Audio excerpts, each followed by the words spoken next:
scenario where the two stars are actually too close for comfort.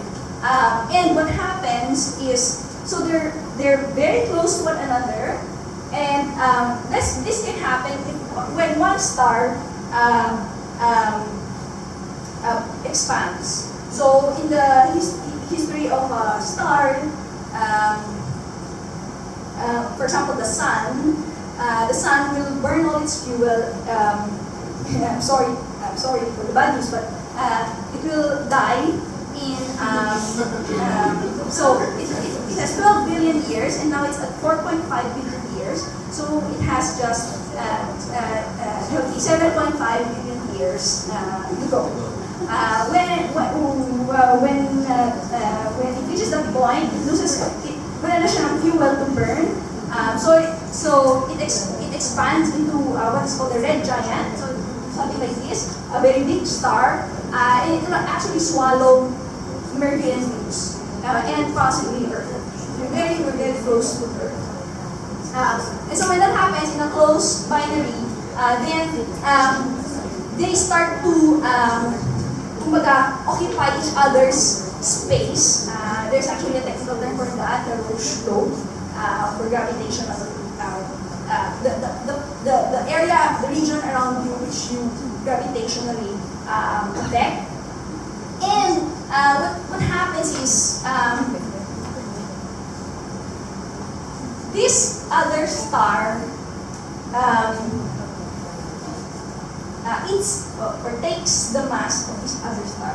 So literally, this star is losing part of itself to this other star, right? No, but yun nga, it's true, diba? But you can carry the metaphor right away. And then you can ask, what happens? What happens? Diba? So this is an unstable situation, and it cannot last forever.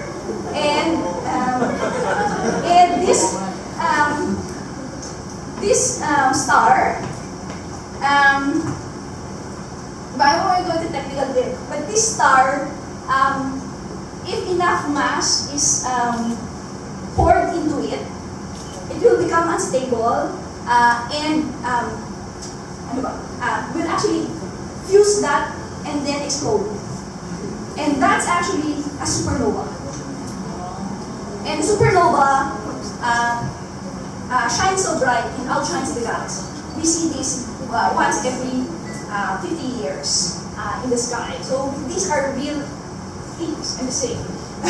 These are real things. We study them very closely, and based on our understanding of physics and the physics of stars and of our models and our observations, that's what happens. So a certain kind of supernova is really because of the interaction, or it's essentially the end fate of close or a semi-detached binary star. So take a metaphor. I don't know. Paano na kayo? You're using your identity to another person, and then that person explodes, and then you get blown away into smithereens. You don't survive. No one survives here. Interestingly, what survives is what survives? There could be a small core here that will survive and then will outlast the universe. But essentially, all of the mass is spread out in interstellar space. And actually, it's a good story because then more stars can form. And that's how we get the elements, the heavier elements. So in the beginning, the universe is just hydrogen and helium, one proton and two protons, and then electrons. But then, where did we get our carbon, our oxygen, our nitrogen, iron, the things that make us up? They had to be fused in the centers of these stars. And then it goes supernova, one way or another, and then that gas is recycled.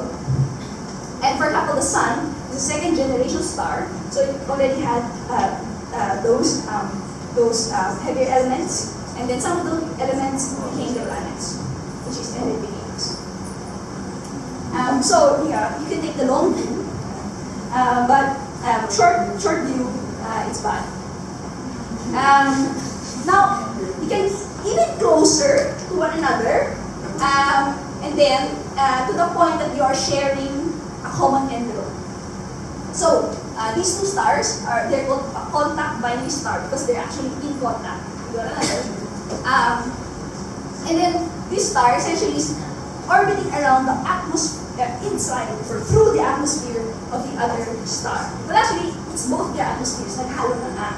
So you can imagine again a metaphor where you are so close to one another. I don't know, you don't see the world around you, you just revolve around the whole universe. And then what happens in that kind of system, kind of relationship, in this case, actually it ends in a merger. So it becomes one star at the end. Yeah. So that's really good thing, right? But that's really what happens because it cannot go on forever. There's tidal friction, and then eventually it becomes a bigger star. And they use their identity to each other's entities, right? Okay, and then finally, they discovered very recently what they're calling an over-contact binary star. Essentially, not just the atmospheres, but they share common material. So talagang makadikit na sila. So I'm calling it joint at hip. As in, parang Siamese twins. So in this case, it's very interesting because it's an extreme case where we actually don't know for certain what will happen. But there are two scenarios. One is actually a merger, so just like the contact binary, it becomes one big star, and then it will eventually also die, go supernova, or form a black hole. But the other possibility is that it goes hypernova, which is even bigger than a supernova, and it will just again blast everything. And then turn very bright in the sky. That we actually see it, like as bright as the moon, something like this. And so this was discovered in some constellations where you actually see it. But of course, this will take millions of years to evolve. But we don't know. Maybe it's near its end. But it just so happened that these two stars came together so close to one another. So as a metaphor. I don't know, pinagbiyak na bato or something. And then you share, it's like the other's arm is your arm. Metaphorically, right?